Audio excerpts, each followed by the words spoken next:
Okay. Bang the gavel. Yes, it's a new meeting. Okay.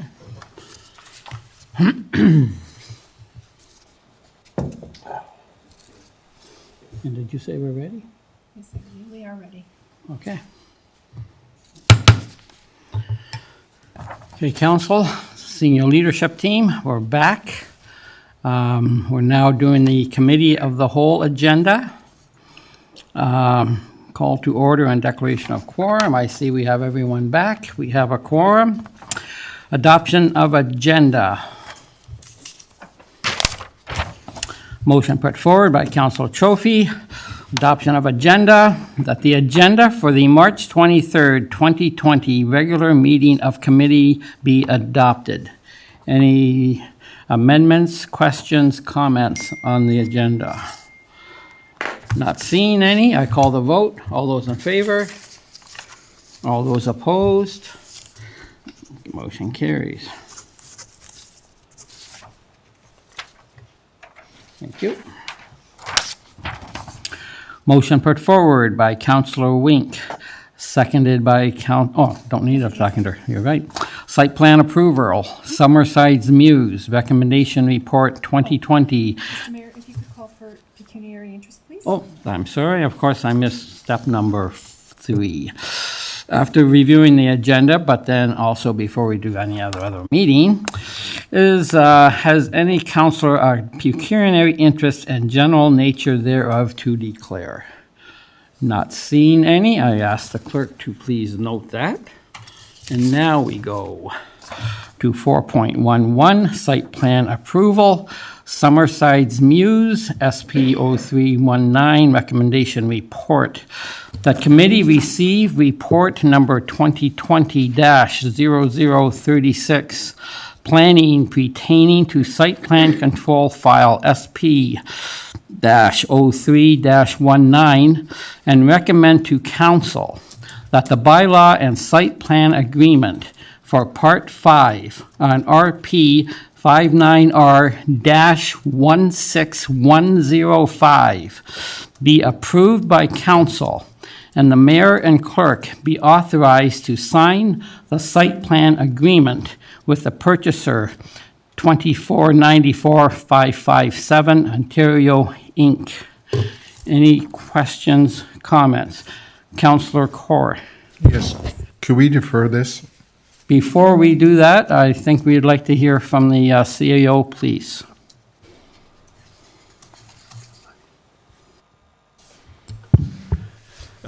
Council, this matter's on your agenda because it's the culmination of, well, work that was occurring prior to my employment. I don't actually know how long, but a long period of time worth of work. This is connected to the potential sale of land, which in turn is connected to corporate financial objectives. This is very much worth your time to hear and think about and decide on its merits. And failure to do so will leave everyone in limbo. So regardless of how you choose to vote, we ask that you hear this matter and consider this matter on its merits, so that there are all sorts of things, there are lots of implications for your decision tonight, whatever that decision happens to be, and all sorts of things waiting on it. So deferring this is not in the corporate, or I would submit to you, the community best interest. This one really should be heard and decided upon.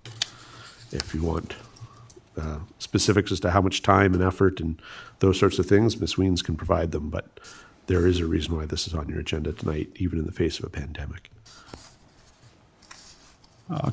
So, Councillor Kaur, do you rescind that for now? No.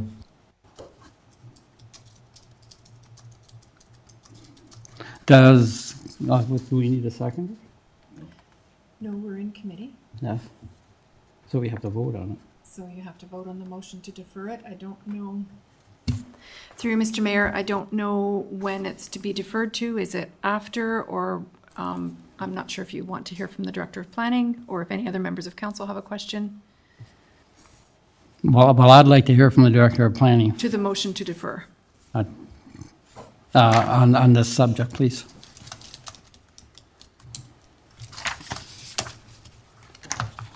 Mr. Mayor, as the CAO indicated, this site plan agreement is tied to a purchase and sale agreement that we have on this property.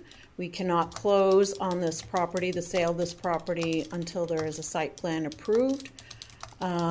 At this time, if council is to support this development tonight, then it would go to, or if committee supports this development tonight, then it goes to council on April 6th, and we would close on the sale of the lands the next day. So it's pretty critical. It's pretty critical in terms of the sale of the lands with respect to the repayment of the debt on the MCC. So this is certainly not an item that I would recommend being deferred. Yeah. Thank you for that. Any councillor want to speak to this? Councillor Hahn? Through you, Mayor. So when I look at the aerial photo of the subject property, I'm just going to throw this out there. But I'm sorry, councillor. Right now, right now we're just talking about the deferral. So that's what we're talking on, is the deferral. So if you have a comment to make, I'm asking for comments on Councillor Corr's motion of deferral, and then we will vote on that. And depending on how that vote goes, we will either discuss the agenda item, or else we will move on. So if you have a comment on the deferral, we're more than happy to hear that. If not, we'll play it your way, and then I'll be able to side with council. Okay. Any other councillors have any questions or comments on the deferral motion put forward by Councillor Corr? Okay. Oh, Councillor Wink? So I'll make a comment.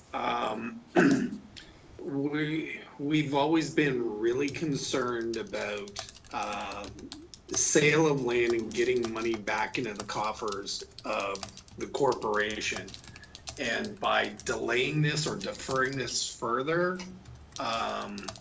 who knows when this is gonna close. So I'm not in favor of deferring this, and let's deal with this item that's before us. Thank you, Councillor. Any other comments? If not, I'll call the vote. All those councillors that wish to defer the item, please show of hands. Okay, and all those opposed to deferral? Okay, the motion is defeated. So now we will go back to discuss the agenda item. And Councillor Hahn, did you have a discussion to lead off? Yes, through you, I did. So through the photo of the aerial subject land, I guess my question would be to the Director of Planning, and that is that the decision, of course, to sell this parcel has been made prior to our council coming on board. And I think since our council has come on board, we've recognized something in a real big way, and that is that would have been a really nice parcel to have as the additional parking that we so desperately need for the MCC. So that being said, would there be any chance at all that the Mr. Top would consider, it's almost a mirror image, the parcel that then flips the other side at Summerside and Rice, if he would consider the development he's suggesting, but on that corner instead. That way we wouldn't necessarily have to use our parking, because I'm against this for so many reasons, but the main reason being is that he's basically asking us to subsidize his parking issue. He's got parking coming in and out. He's using our laneways and our egress and entrance to have people flow through his development. I can't agree with that. I think our traffic is already very busy in the MCC area, and having someone make a right-hand turn and then an immediate right-hand turn after that is just a recipe for traffic congestion and potential accidents. So I had asked Ms. Ween some time ago about where that would be, and her answer was that it was all engineered while the engineers are working for Mr. Top. I just don't think that works for me as far as using the property the way it's being used and using our MCC grounds to do it. So I don't know if Ms. Weens can speak to where the developer would stand on looking at the other parcel that backs onto Rice. Ms. Weens? Mr. Mayor, through you, certainly I cannot speak for the developer. He has spent probably well over $100,000 in the design of this development, getting through to this stage. There has been architectural design, there's been landscape design, there's been engineering design with respect to this, this development. It was always part of the vision that there would be shared driveway entrances and accesses to these lands. That's what's shown in the site master plan concept plan that's identified as figure 3 in the report. And that does show and illustrate a shared driveway scenario. And that's always been the vision for these lands, and it's based on that vision that the developer proceeded with developing more detailed designs in terms of his plans. I don't know what to say about flipping it over. That's not as easy thing to do. It would require a whole new design and all new re-engineering, and they're different size parcels and different shape parcels. It just doesn't, it's not just as easy as a flip over. So, Madam Director, may I ask you, as Director of Planning, is it your feelings that that this development is well thought out?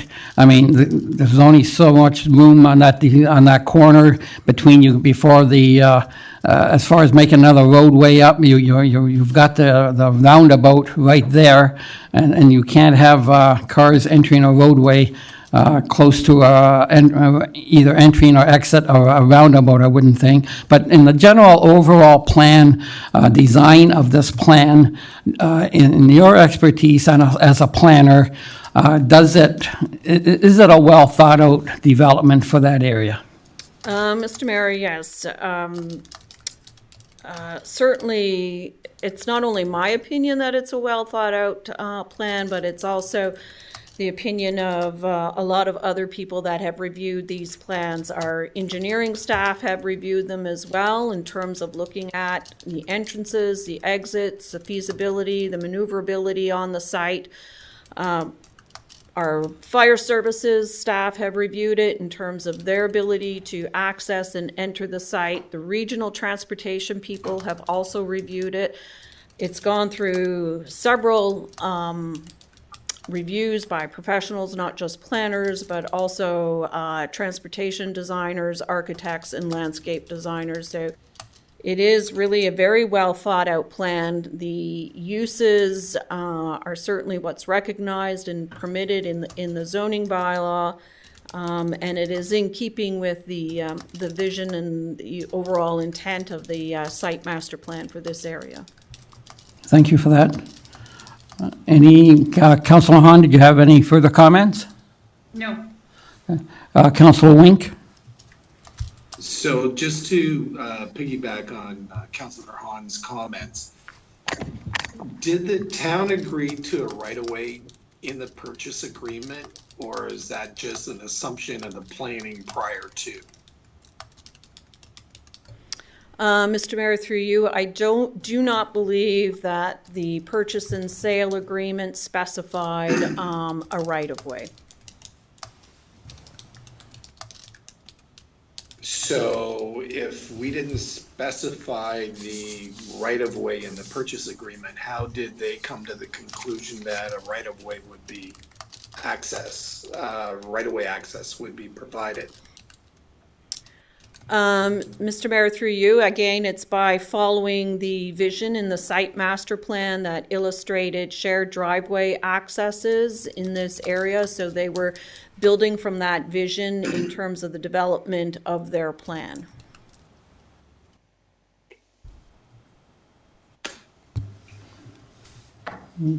Councilor Link, any further? Yeah, let me ask a couple of other questions and then I'll let other councilors chime in. I do have more questions with respect to this proposal.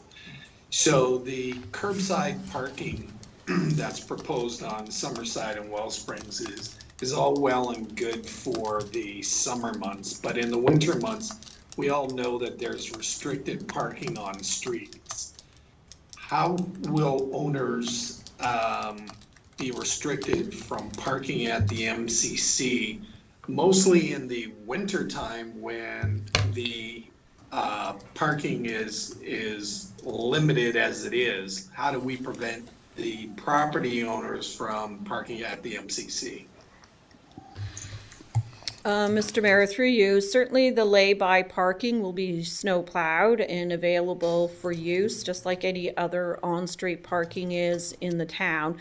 During winter operations, it would be restricted.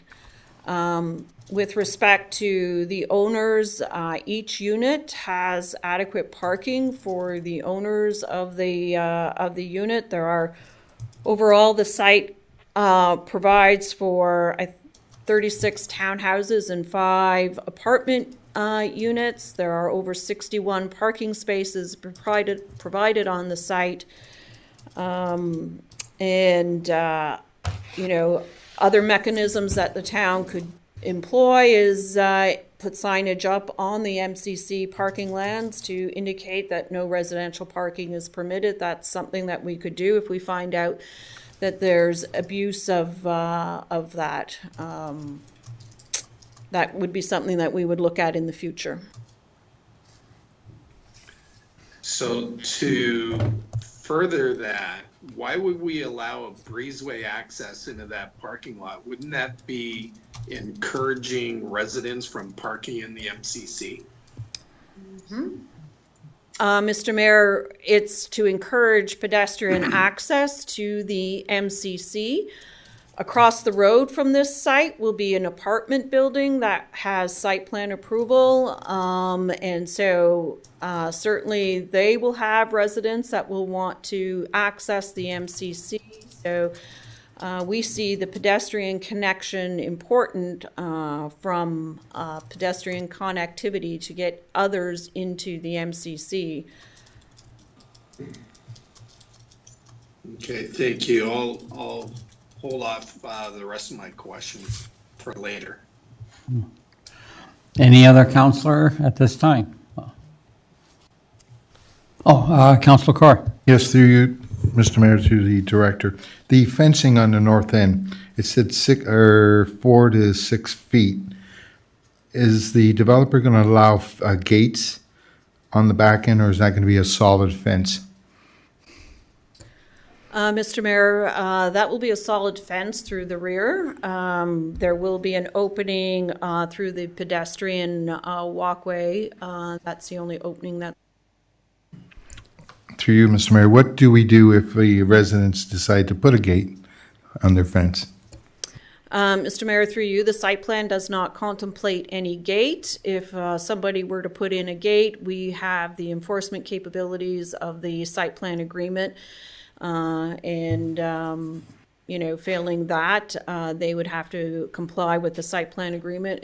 The agreement is considered to be applicable law and is enforceable. So as we speak today, is it going to be a 4-foot fence or a 6-foot fence? Mr. Mayor, along the rear of the properties, it's a 6-foot fence, and along the side, it's a 4-foot fence. Thank you. Councillor Trophy. Yeah, through you, Mr. Mayor. To the Director of Planning, can you repeat that, what you said about the number of units and apartments and the number of parking spaces again? I missed that when you're... Mr. Mayor, there are 36 townhouse units and 5 apartments, so a total of 41 units altogether, and there's 61 parking spaces on the site, plus 17 lay-by parking stalls are going to be installed. It just seems everything, all the projects that we're doing nowadays is always restricted on parking. Started with the MCC. Everywhere we look, we have problems with parking, and we say that we have enough parking. Most people have two cars per family or per household. Even if there's no family, they're just husband and wife. There's always 2 cars. So I see a big issue with this, with parking. Parking on the road there for the winter months, that'll be very tough because just getting through Summerside now with a plow is tough. So I got a lot of issues with parking.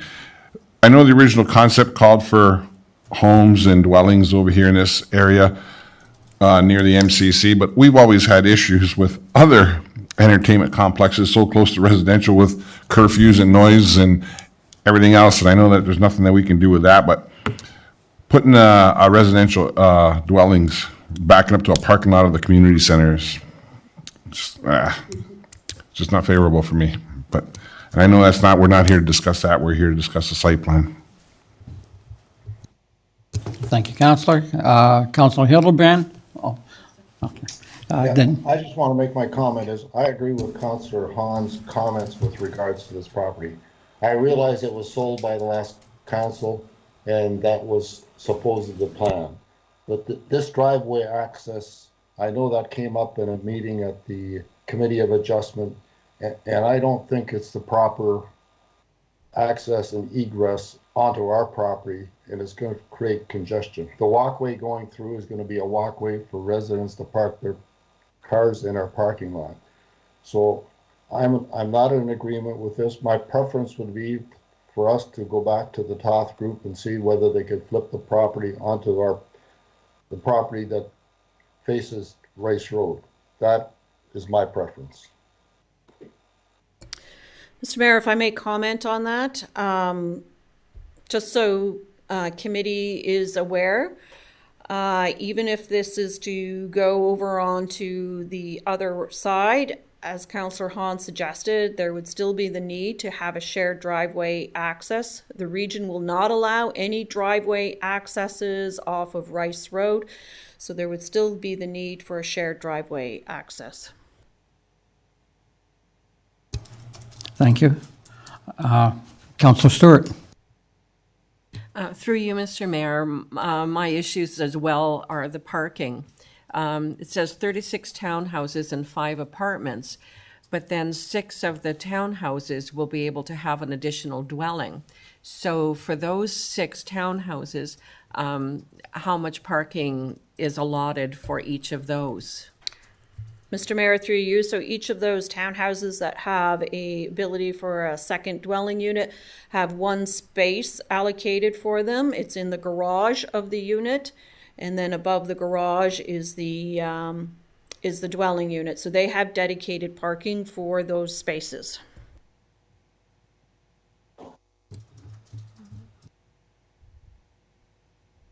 And one thing we haven't touched on, Madam Director, is this whole unit.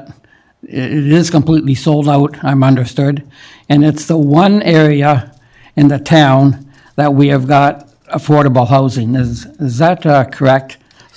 Well, Mr. Mayor, I'm going to say it was the end of February, beginning of March. The CAO and I did meet with the developer, and he indicated that all of the townhouse units he has sold. So that's a significant number. And some of those units do meet the affordability targets. Certainly the second units do. Those are going to be ownership units as opposed to rental units. So it does apply for or provide for the opportunity for a different form of housing and a more affordable form of housing than you can currently buy in terms of new housing in Pelham. Thank you. And then could you comment on and you sort of alluded to it, on the other side of Summerside, and it's currently an open field. Do we have site plans in there for that area now? And if so, what are they? Yes, Mr. Mayor, you'll recall that there was site plan approval granted by council. There is 3 apartment buildings proposed there, a 4 and a 5 and a 7-story apartment building on the opposite side of the road before you get to the River Estate subdivision. Great, thank you for that. Any other questions? Councillor Trophy? Yes, to the Director of Planning. When you talk about affordable housing, is there a range for, that they consider affordable housing from the government?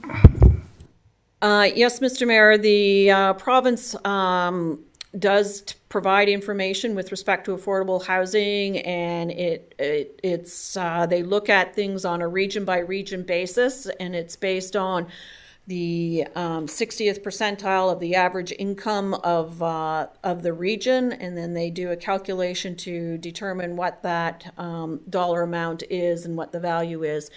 So they do publish this data. It's published on a yearly basis, and they have affordable housing costs for new houses, for resale homes, and for rent. And in Niagara, that's as close as we can get.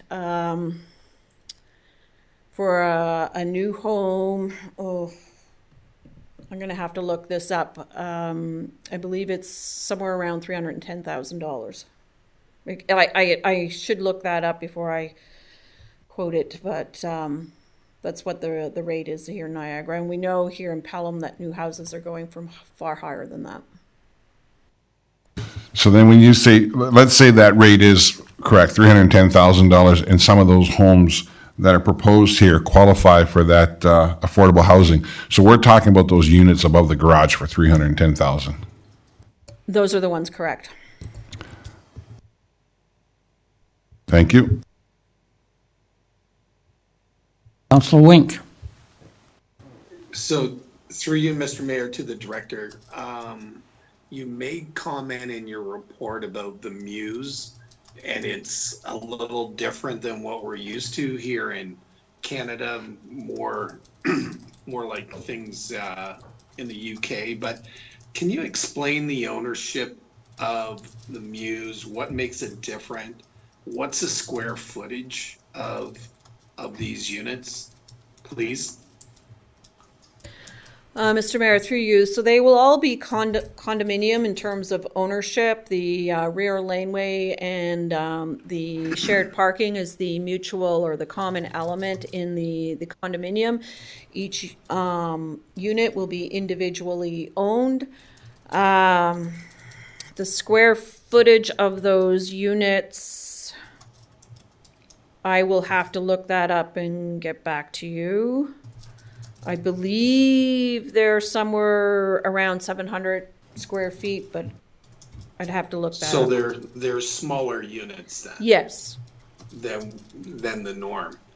One other thing with respect to that, do we have any restrictions on type of siding in projects? I noticed on the Muse, there's a considerable amount of steel corrugated siding. Is that allowed in the plan? Mr. Mayor, through you, yes, that is allowed. It does meet or conform with the urban design guidelines, and so that is a permitted material. Also, they're using hardy board, which is a cementatious material that's used on some of the units as well. And then there's brick as well. That's part of the cladding on the material.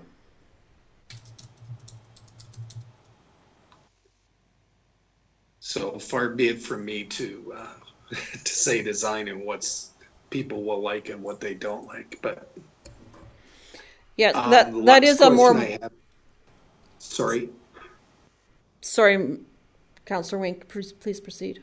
Yeah. So the last question that I have for now is garbage collection. So where is garbage going to be collected? Is that curbside in front of each individual unit? Mr. Mayor, through you, no, the region, the laneway has been designed to provide for regional pickup by the garbage along the rear laneway.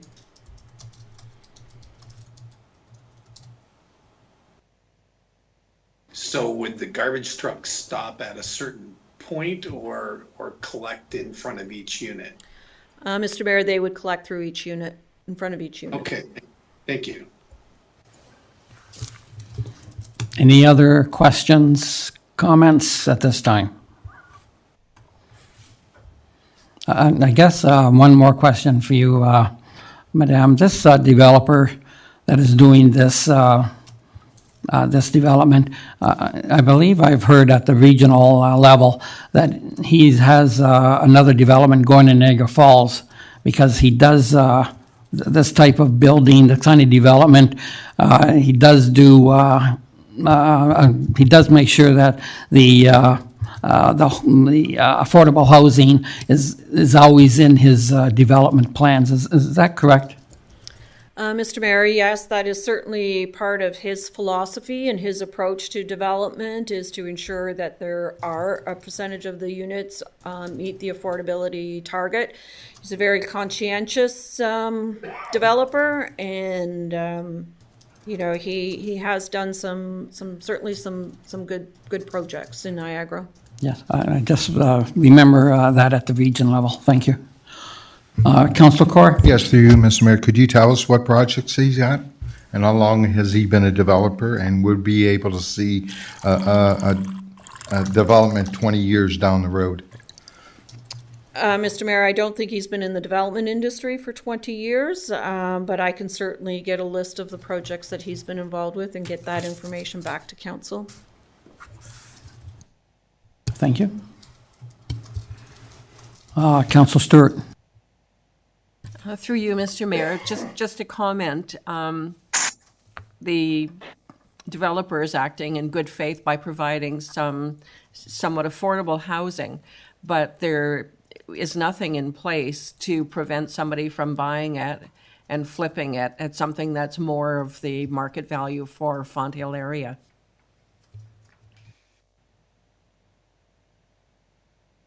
Mr. Mayor, that's the market will drive what the market drives. That's just the reality out here. And but you know, this is going to be meeting certainly those targets.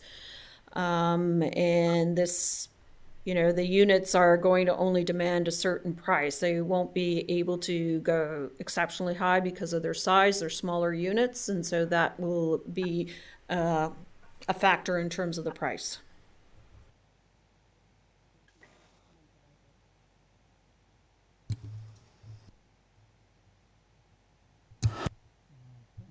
So Councilor Wink? Yes, so this developer bought this property in good faith, knowing that he was going to develop it with townhouses. He hasn't deviated from that whatsoever. He's provided a plan, whether we like the access and egress to it, you know, if it was in the site, if it was in the East Secondary Plan to allow it, who are we to say that we won't allow it? My question is, if council decides not to approve this, what would we be facing as far as any challenges and costs as a result? Mr. Mayor, if council were to decide not to approve it, the developer would have the ability to file an appeal through to the LPAT. Council would have to hire a solicitor to defend its decision. It would have to retain the services of an external planner as well, because planning staff support this. In addition, it would result in significant delay in terms of the ability to close on the sale of the land.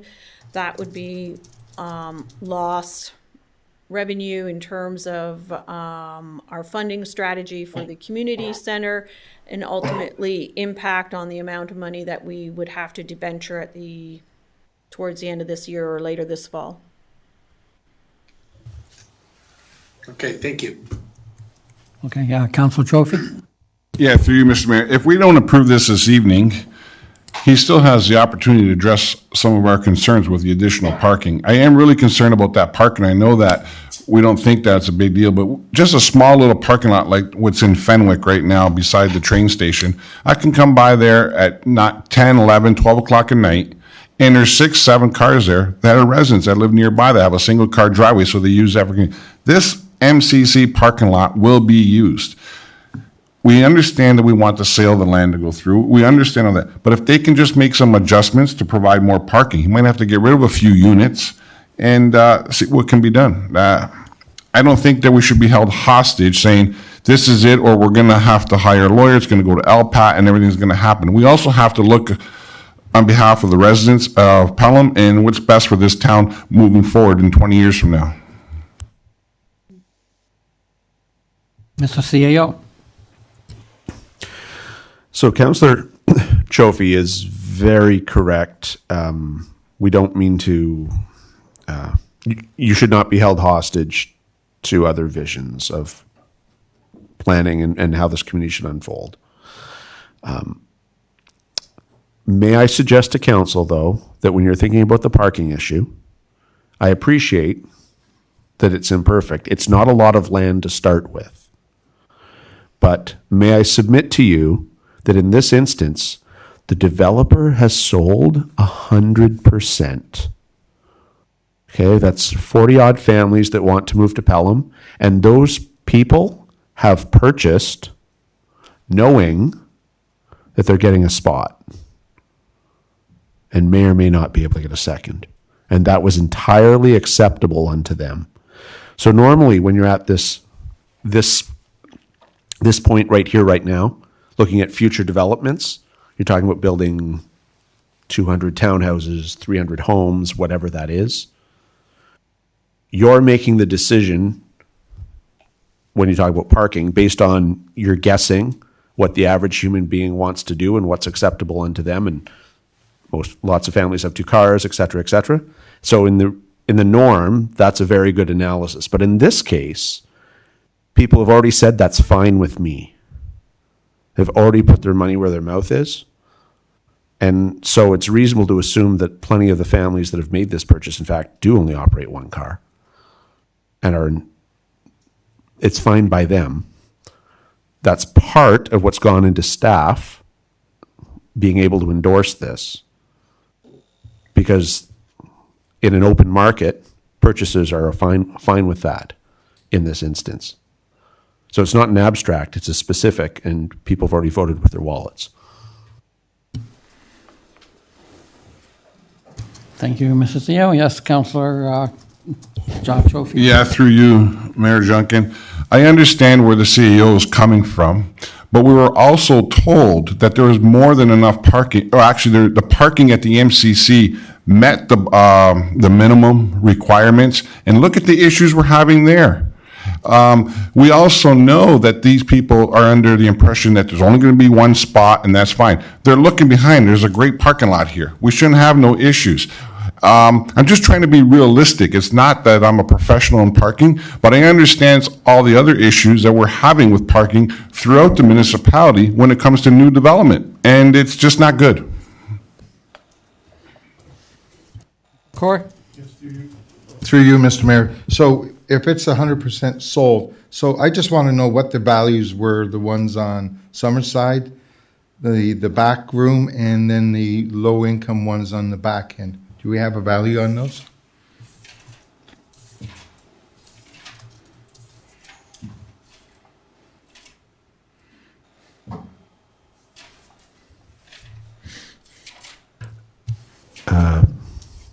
As I recall, And obviously, at some point, there's some sort of vague privacy concern third parties have, but the price range is just over 300 to roughly just under 800 for the So, units throughout. Through you, Mr. Mayor, so I presume the ones that's facing on Summerside would be 800. The townhomes where the garage goes underneath, that's 300. And then the one that backs onto our parking lot is 300 again? We don't have that data. I won't be able to specifically answer that. But He that, must that's have the range. advertised. Must have advertised somewhere. Right, but the town's not party to those contracts. No, listen, that's I understand. The sales range. Yeah. And he has a sign on the property, sold out? Because I drive by it, I don't see no sign that says sold out. That is the information provided to us.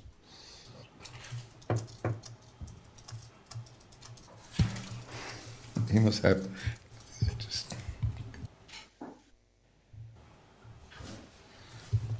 Councillor Wink? Yeah, so we seem to be hung up on this parking. The official plan for East Font Hill,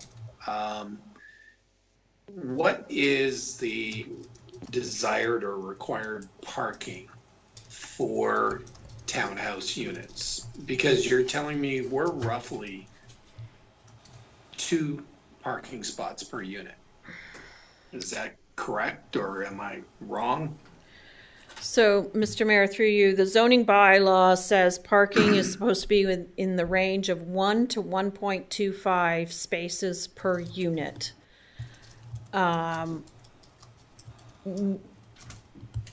We are at 1.45 or 1.5 spaces per unit on site, and that does not count the 17 lay-by parking that are going in on the street. So if you count the lay-by parking, it would be higher. So they're exceeding what the projected requirements would be for their site. Yes, they are. Yes. So I personally don't count the 17 on the street as theirs anyway, but it's there for guest parking, I would assume, but, you know, I understand what Councillor Cholfe's saying is we do have a parking problem, but if the East Secondary Plan says for townhouses, we should have 1.2 parking spots per unit, and we're around 1.45, 1.5, they're exceeding what's required. So to go back to them and ask them to give us more, I know what I would say if I were the developer. And I would be happy to take the town to LPAT because I think as the developer, I would have a strong case. Thank you for that, Councillor Wink. Councillor Stewart. Thank you, Mr. Mayor.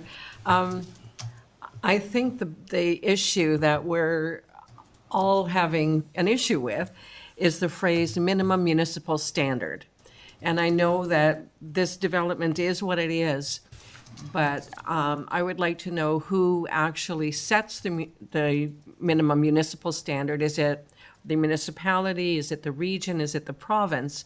And if it's something that we can have control of in the future when we have a developer who comes to us that wants to build here, we would be able to say, this is what we need from you. These are the number of parking spaces we need for this development.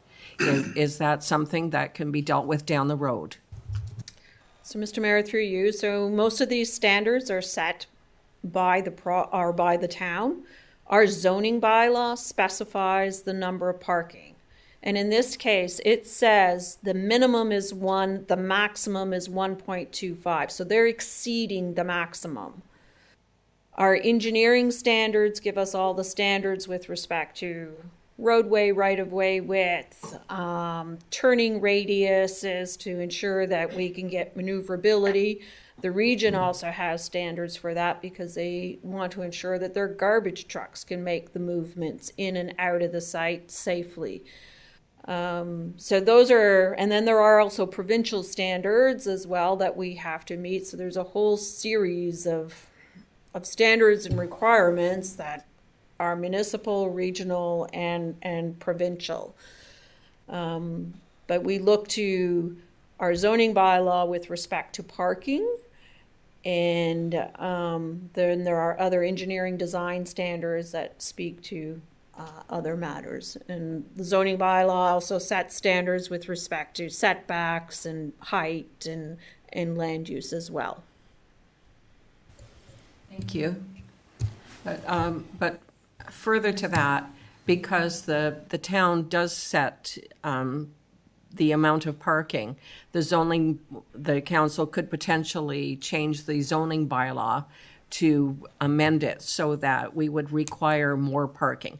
I understand all that about turning radiuses and everything, but just the parking alone, if we could potentially increase that.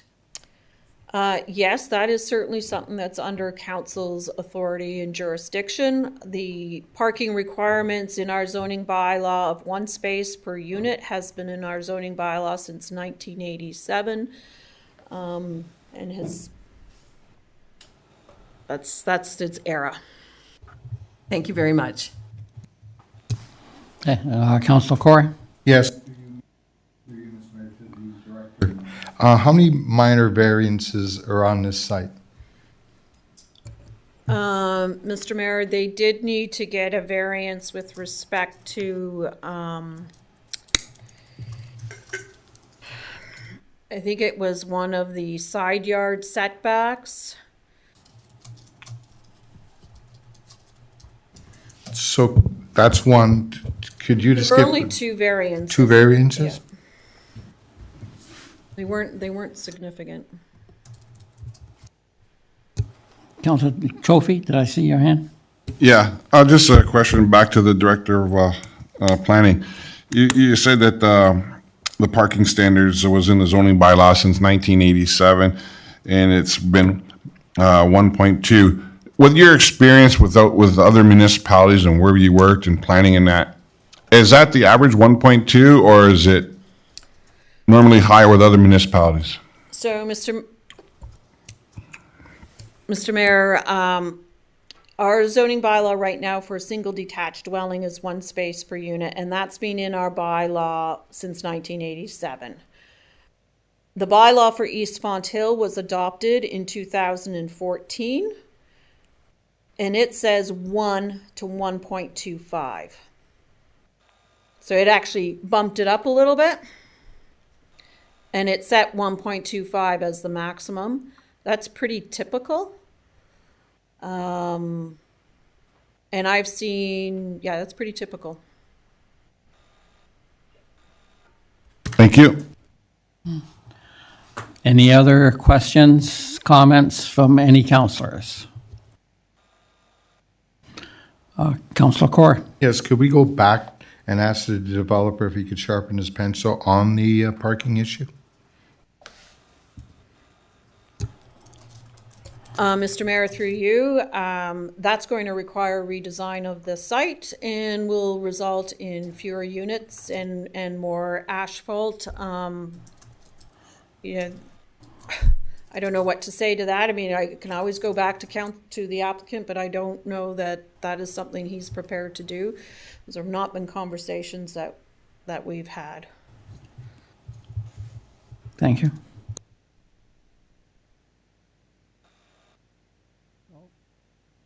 So I think we've discussed this, commented on it enough. Time to, I'm not too sure we shouldn't have the treasurer in here to also comment on what was happening if we don't sell this land and what that might do to our debentures in the future. Maybe we can get her in here to, we should look at all aspects if we're going to look at planning, we should also look to see how this is going to affect the town financially.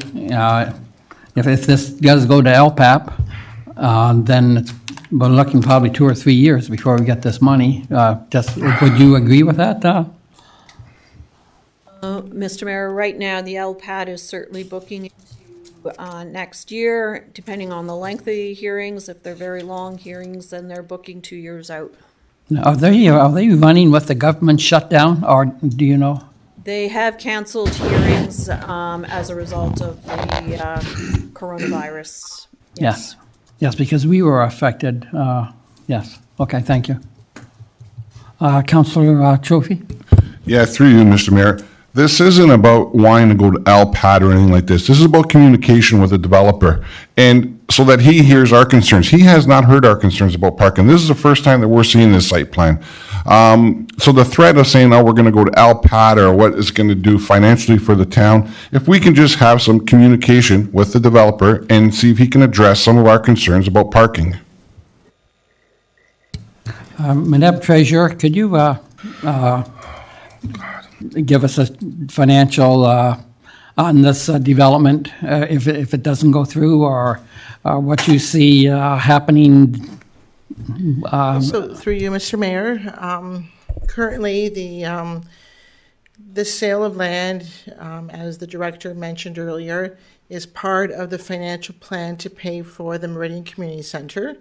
So we currently have a construction bridge loan that right now that land is to help bring that balance down. So it's worth $1.2 million. And I have been in conversation with the region and Infrastructure Ontario with regards to extending when the construction bridge loan will be converted into a debenture. And right now, this is the third extension that I've asked for, and the final one, which is it'll be a 2-year extension since we started, and the final date for knowing the amount of the debenture will be October 31st. So if it's not sold, if the cash doesn't come in by October 31st for that land, then it'll be part of what I need to debenture. So I'll be short the $1.2 million. So the debenture will be higher by that amount. Okay, thank you for that. So let's go back to the planning director, please, Barb or Ms. Weens. So it seems like the thought of council is to go back to the developer and ask him to take another look at his parking plan. Do you, I guess, as you said, you haven't had this conversation before with him. Do you see that as a viable? Your comments on that, please.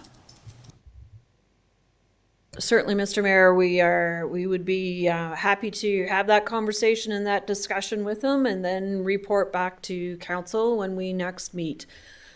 I can't speak for what he may say at this point in time. I don't know.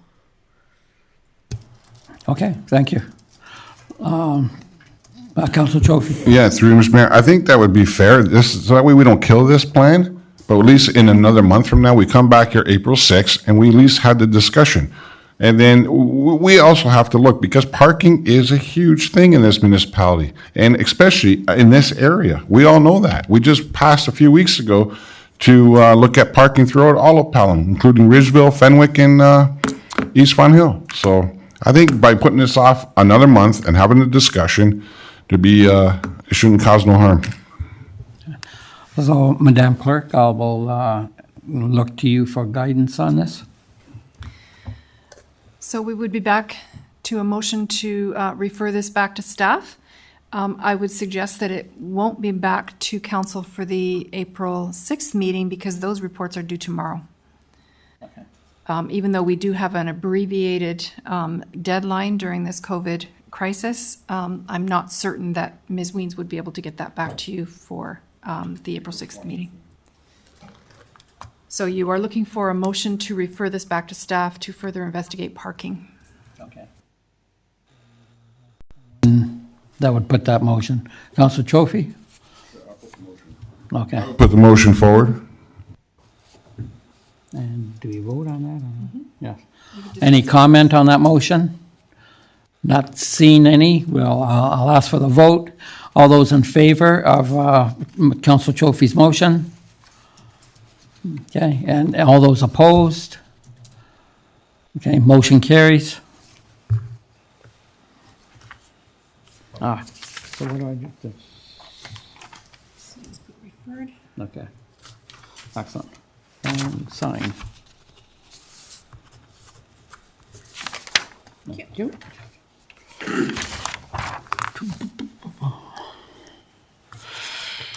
Motion put forward by Councillor Hildebrand.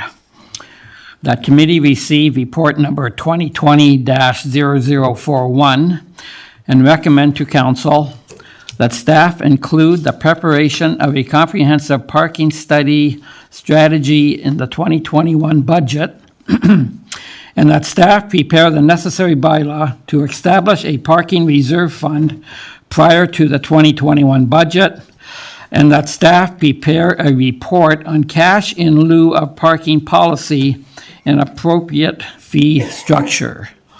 Any comments or questions on this recommendation?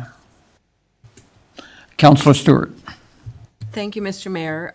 My comment on it is that the former Royal Bank building in Fenwick has been sold, and there's someone who wants to develop that property. And what it came to was that the town was going to explore some kind of an agreement with the owner to come up with a parking strategy. And if we defer this till 2021, it could potentially hold up his development. Perhaps the Director of Planning could comment on that? Mr. Mayor, through you, I'm not aware of any discussions about a parking strategy with the owner of the Royal Bank building. I actually concur with the council. I thought that, and perhaps Mr. the CEO can help us out.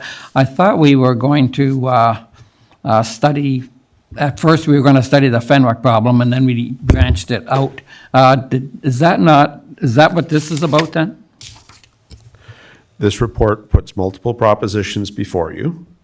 Firstly, in year, we try not to ask you for money that's unbudgeted, right? Unless we feel we have to. So we've asked you to refer to a proven principle and refer something to the 2021 budget, which is to say funding for a parking strategy.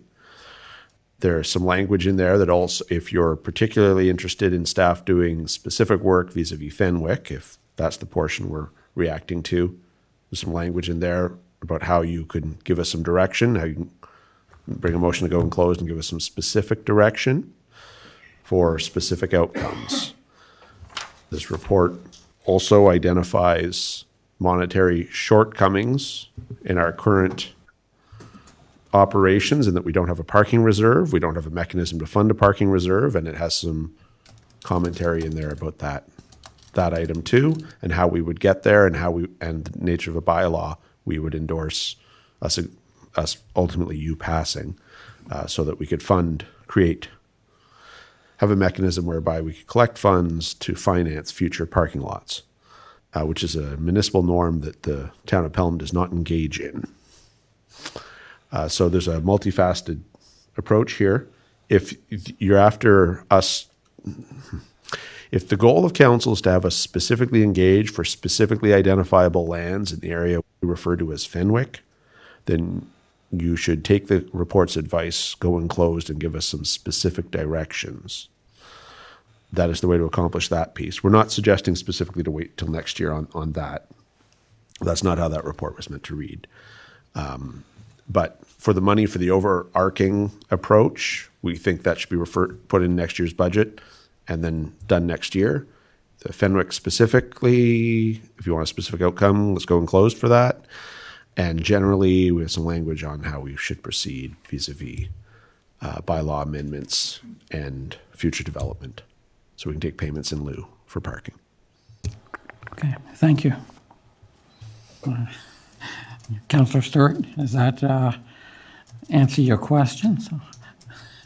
It does. Okay, thank you. Councillor Trophy? Yeah, through you, Mr. Mayor. So saying, would the study be taken place by staff or an outside consultant?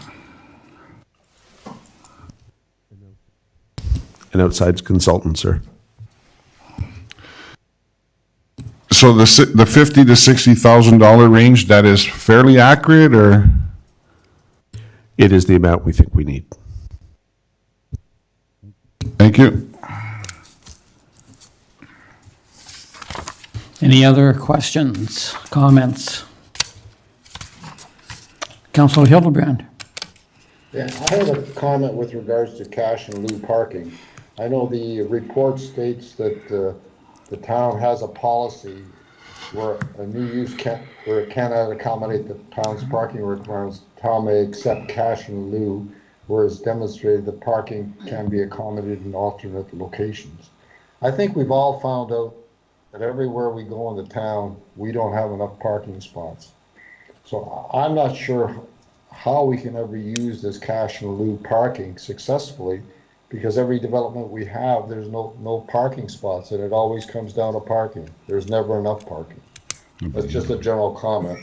I'm not sure whether the planning has any comments on it, but it's just a general comment with what I'm seeing in all the developments we're encountering. Madam Director? So, Mr. Mayor, through you, what this policy that Councillor Hildebrand quoted is in the official plan.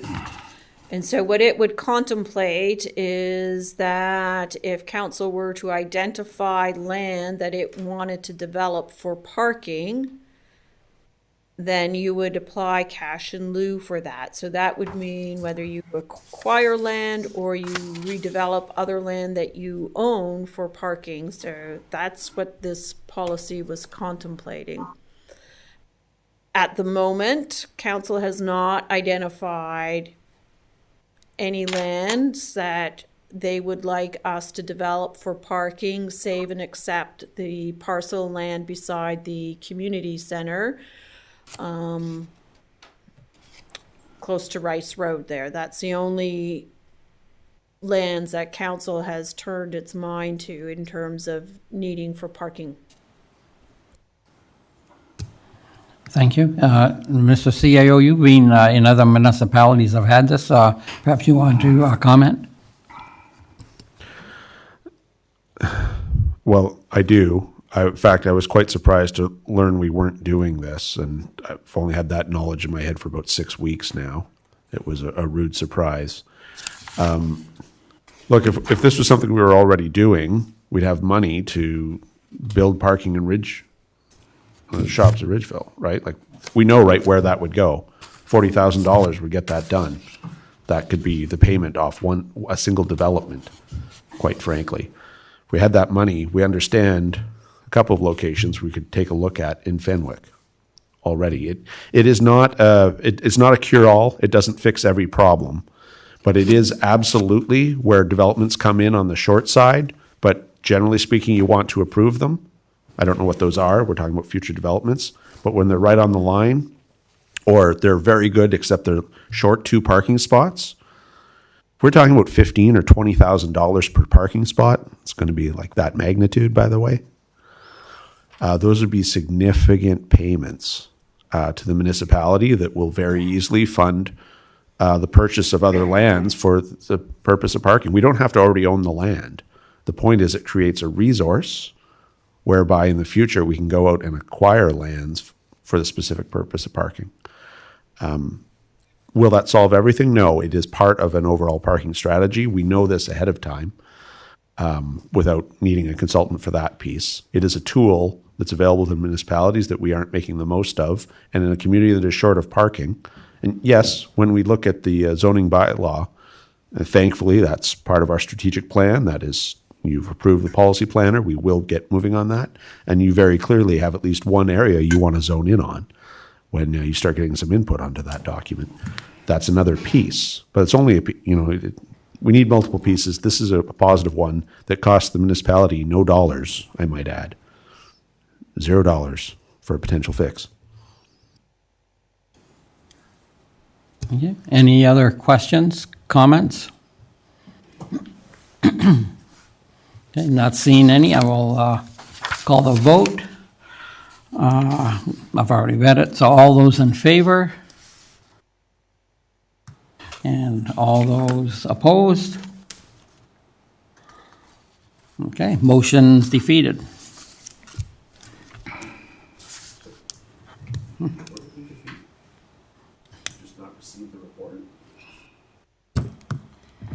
Through you, Mr. Mayor, the action was that staff include the preparation of a comprehensive parking study in the 2021 budget, that staff prepare the necessary bylaw to establish a parking reserve fund to the 2021 budget, and that staff prepare a report on cash in lieu of parking.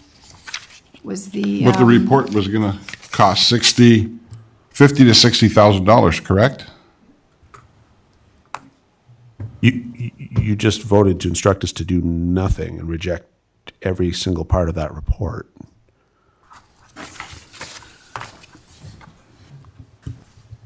No, not looking to reject every part of that report, just looking at not spending the $60,000 to $70,000 right now. Clerk, where there's a mistake of material mistake of fact shared by all members of a body that vote on something, we can we can do the vote again when it's a shared mistake on a procedural matter.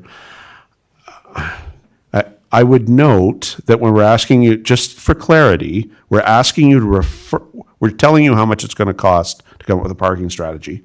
We're asking you to refer it to a future budget. We're not asking you to pass the 2021 budget today. So it costs you $0 to refer something to a future budget. You could elect to include it in the budget, or you could cut it from the budget.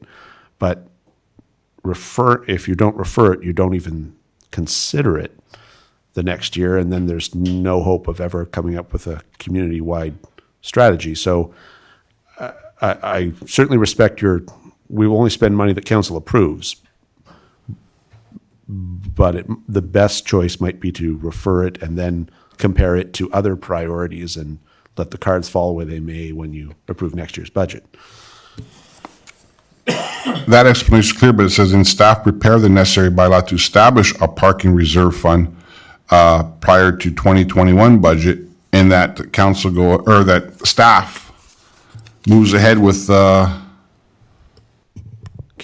study for $50,000 to $60,000. If that's in the 2021 budget, then I'm okay. I'm not prepared to spend another $60,000 or $60,000 today.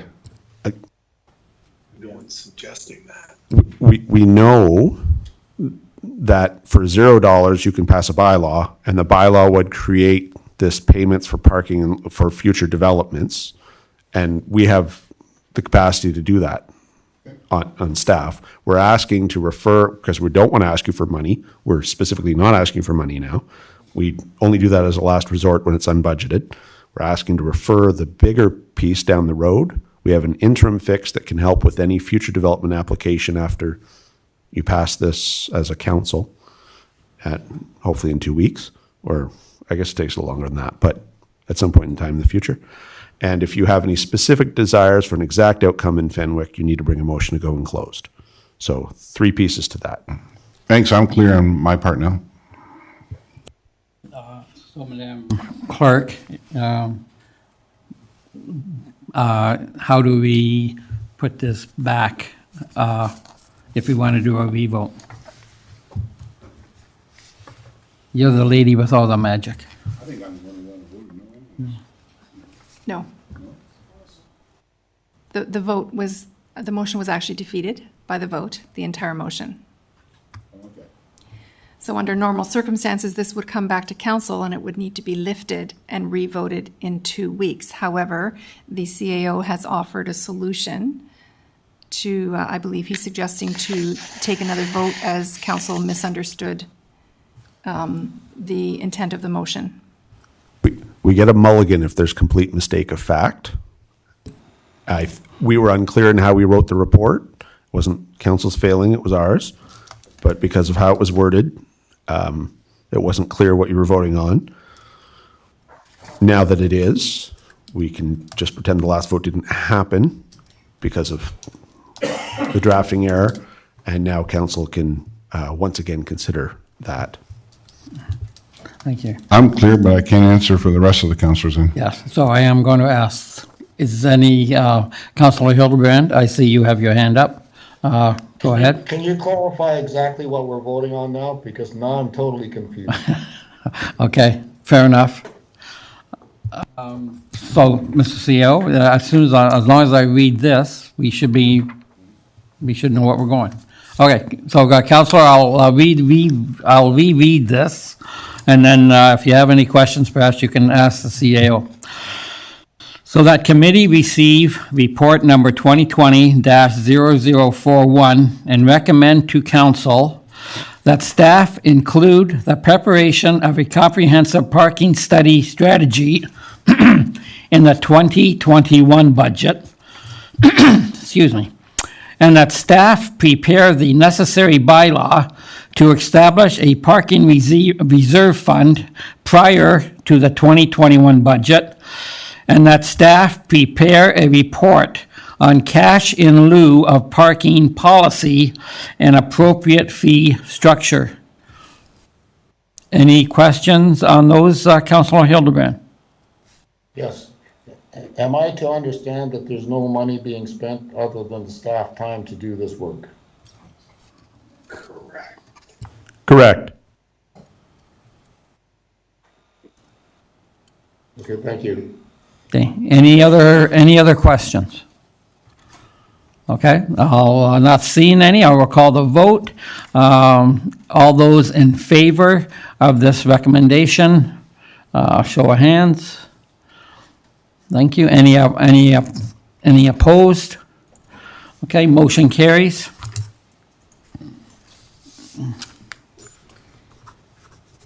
Mr. Chair, you need a motion to extend the curfew. It's 9 o'clock. Okay. So Madam Clerk informs us that we are exceeding curfew. I need a motion to extend curfew. Do I see that? Councillor Stewart, thank you. A seconder? Don't need a second. Okay. All those in favor of extend? To the conclusion of this agenda, do you want to also extend it? We'll have to extend it again when we come back into council, so that's to Okay. conclude So this does agenda. council just want to extend it to the end of cow? Or do you want to go until we also have business in camera? So depends on how you want to do it. This motion would only apply to cow. Oh, okay, so then we'll have to do another one. Right. Okay, so this motion just applies to cow. All those in favor of completing cow business? Thank you. And all those opposed? Okay, motion carries. We are now in curfew.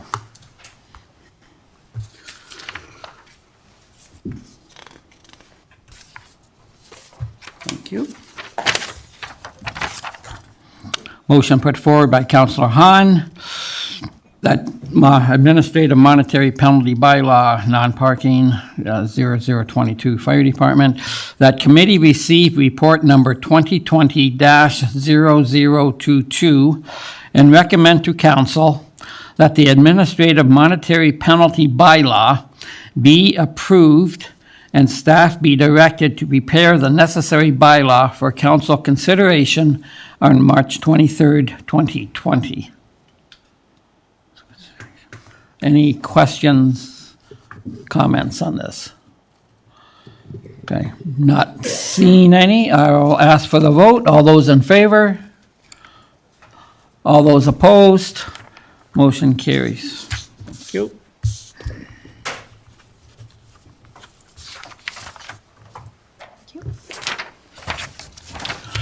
Motion put forward by Councillor Corr, Environmental Protection Bylaw Amendment 2020. That committee received report number 2020-0025 and recommend to council that council approves the amendment to the Environmental Protection Bylaw 3357-2013 at the March 23rd, 2020 regular meeting of council. questions and comments on this report?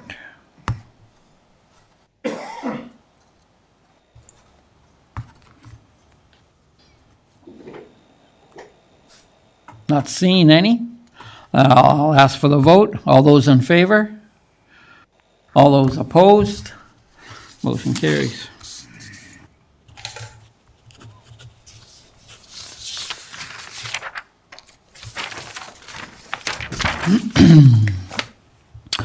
Motion put forward by Councillor Stewart that committee receive report number 2020-0020 and recommend to council that the Town of Pelham Open Air Burn Bylaw 2020 be approved and staff be directed to prepare the necessary bylaw for council consideration on March 23rd, 2020.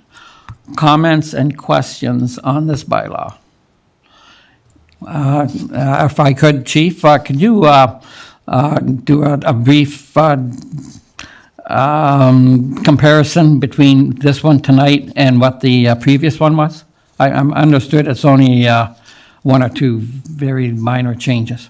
Through you, Mr. Mayor, I was kind of hoping for 3 in a row there, but 3 in a row. I made some alterations to some of the definitions because some of the language was old. Nothing drastic, just more wordsmithing. Changed the definition of wood, seasoned dry wood. We used to have a number in there, which we could never establish, so I took the number out and it was just basically seasoned dry wood. At 2.3, we've added the prohibition of flying lanterns, sky lanterns, Chinese lanterns, those type. You've heard about those okay. devices. They're banned in the town. We don't want those anywhere near the town, so they're in the bylaw. We changed the hours somewhat in the bylaw to allow for longer periods of campfires. Oh, okay.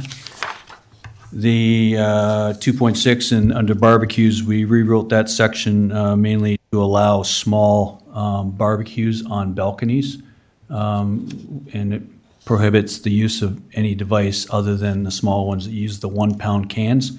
Anything larger than that, you're not allowed. So, I mean, it doesn't pose threat, but we've had a lot of questions from residents asking why they can't have barbecues on balconies, and for the simple reason we don't like to burn buildings down. So, but these small devices don't pose a threat. And there's also infrared and electric barbecues and stuff like that. So, we've added those sections to it.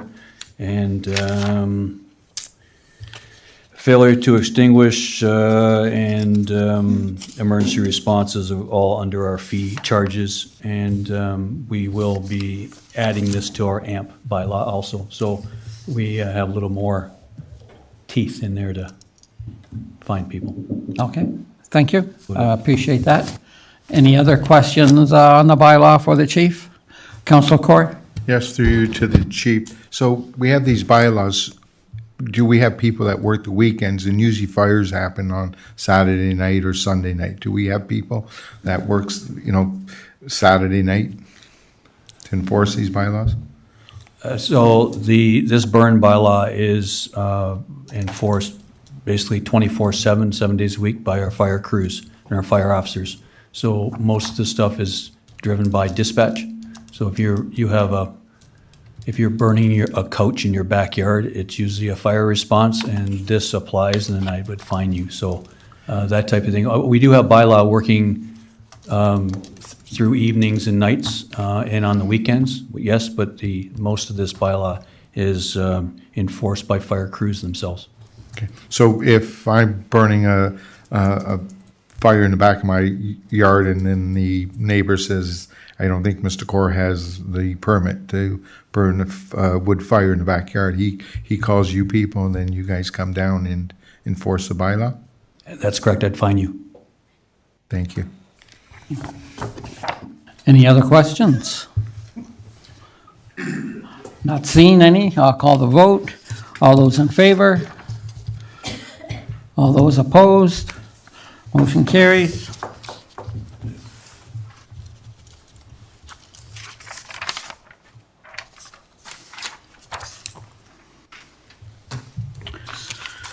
Motion put forward by Councillor Trophy that Committee of the Whole receive report number 2020-2020-24 for information.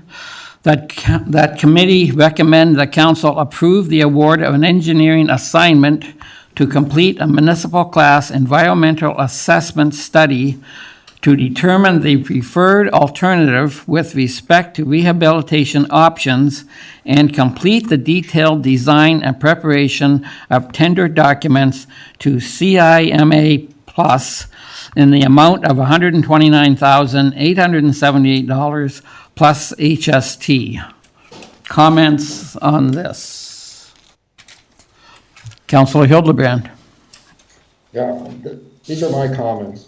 The issue I see with the report is the director is giving us the report that what we requested. I was never under any imagination that the cost of an environmental assessment plus all this paperwork, it would be in the vicinity of $130,000 plus $15,000. And with the amount we spent before, we're almost at $200,000.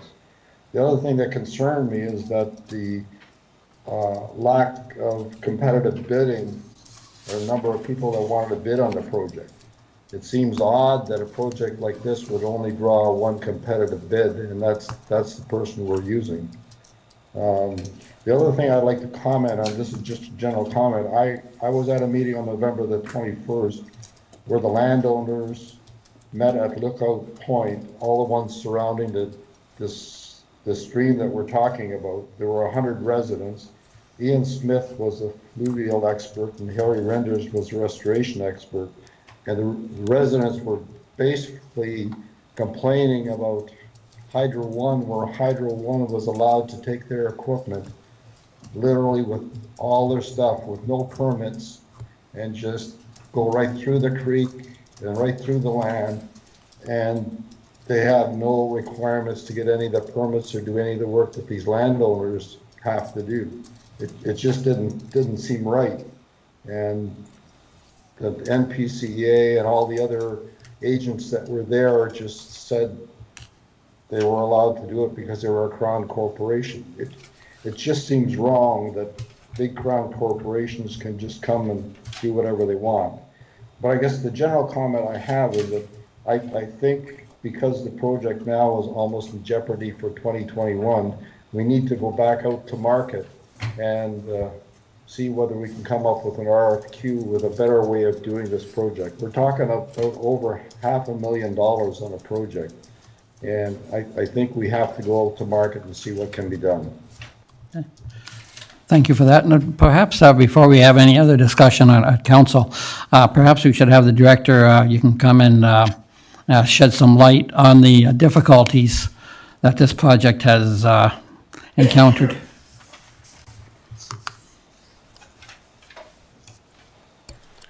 Thank you. Through you, Mr. Mayor. We did go out as per council's request when it was brought back to staff to look at the option of possibly closing down the road to traffic. So engineering staff looked at putting an RFP together that would complete an environmental assessment study, as well as look at different alternatives that could be considered. 1, do nothing. 2, close the road at one location, both locations. 3, rehabilitate the road at one location. Or 4, rehabilitate the road at both locations. So, previous study that was completed on this project was to basically, it was a feasibility study that was completed. So there was engineering done. The firm that completed the work did work that will be used by this consultant moving forward. So it's not wasted work. It is in fact useful information that the consultant will use moving forward. When you look at reconstruction of a project, which may or may not include closing a road down, it's a process. And just like Councillor Hildebrand echoed, the municipal class environmental assessment study is legislation that's brought in that prevents municipalities from going in and arbitrarily constructing a project which was not to the benefit of the local community and the environment. So the municipal class environmental assessment process is a process that protects against that. There are different levels to the environmental assessment process. So they base it in terms of schedules. And it goes from Schedule A to Schedule C. And a lot of it is based on complexity of the project, impacts that the project has on the environment, socioeconomic impacts, and a lot of it has to do with dollar value and the size of the project. So when you look at the class environmental assessment process, there's basically 4 classes. Schedule A projects are pre-approved. You don't have to go seek public approval. You go ahead and redo them, like reconstructing a road that's a 2-lane road that's going to be reconstructed to its original, basically what it was used for prior to the reconstruction. So basically replacing like for like. Schedule A pluses are a little bit different. They include process or projects that may increase the scope of the project and the footprint of the project, but in general sense doesn't really affect the overall public and the environment. So those A plus projects are basically pre-approved as well, but they ask you to have some consultation with the public with respect to a meeting to let them know how the project is proceeding and what the plans are. When you get into Schedule B and C, you get more in-depth into the planning process, which involves extensive consultation, not only with the public, but with review agencies, with utility companies, emergency service providers, and everybody provides input on what the preferred course of action is. And it's a defined process that leads you to an alternative solution that works for everybody at the end of the day. When staff put together the RFP for this particular assignment, we are anticipating that it would be a Schedule B project, in which case we would require one public meeting. We would have consultation with various other municipalities, with stakeholders regarding environment, utility companies, and it's a more extensive process with respect to public consultation and how you come up with your end result. In the evaluation of the proposal, and unfortunately, we did only receive one proposal on this project. We went through our proper procurement processes, and we did only receive the one submission. That being said, the submission breaks down very specifically how they're going to tackle the project, and they believe that this project is a Schedule A+. So there are some cost-saving measures that can be implemented that will save money on the project. And they estimate that to be in the order of about $22,000 by going ahead with a Schedule A+. Now there's also, if we start to look at closing the road down, basically we will want to have public input on this, so there will be some public consultation, but there will be definite cost-saving measures. Usually when you start a project out, the consultant will start to do the studies and investigations. And through those initial studies and investigations and consultation, it will kind of guide you what class you're in.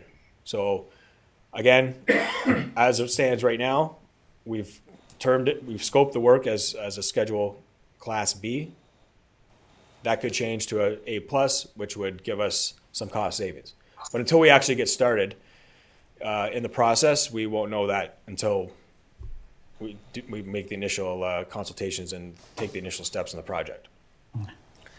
So as the project sits right now, we do have a feasibility study that was completed by a prior consultant who did a lot of the legwork that future consultant will use. We do not have a detailed design in place, so there would be an engineering assignment required to complete a design, draft tender documents, and go out to the construction industry for construction tender. This consultant has worked extensively with approval agencies such as the NPCA, the NEC, the Department of Fisheries in Ontario, and they've identified that there are significant studies that will need to be undertaken in order for us to get permits to do the work on this sensitive land. So I just want to give a breakdown of what that $129,000 is comprised of. So project initiation and a review of background information, completing topographic surveys, reviewing the hydrological data. That is in the order of $25,000 for the assignment. The environmental review, which includes natural heritage assessment, tree inventory, an arborist report, and reviewing the Department of Fisheries of Ontario's requirements and specifications. That is $43,000 of that $129,000. The Class EA process, the way it stands as scoped as a Schedule B, is approximately $33,000, and the detailed design component is about $26,000. So if you add those up, my math's probably not bang on, but it's close to that $130,000. The EA process, we could probably have some cost savings there with respect to going forward with an A+ schedule instead of a Schedule B. But I would also ask the consultant to undertake some additional consultation with the community if one of the options we look at is closing the road. The environmental review for $43,000 is something I feel we're going to have to do regardless to get permits to put shovel in the ground. And the detailed design, as it stands right now, we're going to have to spend money to complete the detailed design component, put together tender documents. So long and short of it is the $129,000 I see is justified to move forward with on a project as sensitive as this. That I think that's an upset limit that we won't reach, and that we'll work with the consultant on basically compensating that company for services that are provided to us. And engineering consultants are always like that anyway. It's on a time and disbursement basis, much like the legal field. So they only bill you and charge you for the work that they do. So I think that being said, I believe there is some opportunity for cost-saving measures. Whether or not it's a Schedule A+ or a Schedule B, I believe there's a process we need to embark on here. With respect to the natural heritage assessments and the stuff surrounding the sensitivity of the 12 Mile Creek and the sensitive lands, I think that's something that we need to do regardless. And we do not have those in place right now in order to get our permits. With respect to timing, this particular consultant suggests that it could take up to 11 months for them to complete this work, which puts us into next spring for a tender. Bearing in mind that if we are to do any restoration work or construction work in this creek, we are limited to a 2-month window, basically between July 1st and August 31st. So we've got restrictions. That's the only time of the year we can actually work on this project in the water.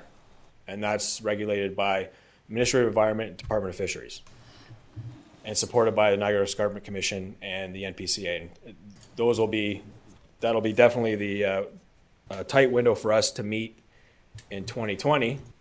We've already resigned the fact that this project will not be constructed in 2020, although there is budget. And for ordering us to hit the 21 budget and that July 1st date in 2021, we need to start getting in place the engineering assignments, the permits, and coming forward with a plan. Because we have the ability to pursue this as a Schedule A+ instead of a B, we can probably shorten the time, the schedule, with respect to the EA process part of it. So I don't have that information from the consultant, but my estimation is that you would be able to save 2 to 3 months on the schedule by just doing a Schedule A+ on this. So that's kind of the history where we came from, where we're at. I believe there are additional engineering assignments and studies and investigations we need to do regardless of what the option is here, unless we just decide to do nothing and leave the road. That's an option. That's definitely on the table. But I think there are of this 129,000, I think there's some cost saving measures, but there are definitely some costs that the town will incur moving forward with this project if we're going to put shovel in the ground. Okay. So, so Jason, Director, I've got a few questions, if I may, please. So, number one, the first consultant, is that the same as this guy? Is this the same consultant, or are we talking two different consultants? Through you, Mr. Mayor, no, they are different consultants. Okay. So here's what kind of befuddles me, and I think you were in the same boat, is that when we were putting the budget together last fall, and maybe even before that, we thought, I thought anyway, that the consultant had A and B plans already made, and that it was going to cost us $225 for one, and whatever it was going to cost for the other one, and it sounded like we were ready to go. I thought we were almost ready to go, and now we find out. So either that consultant didn't, for lack of a better word, didn't know what he was doing, or didn't realize he had to take all these other permits out, or we got hoodwinked somewhere along the line. Can you, first of all, how did that end up looking like we were almost there, and now all of a sudden, well, we're not even close? What happened there? Through you, Mr. Mayor, the previous engineering assignment was basically to carry out a feasibility study and come up with viable options, which they did as part of their report.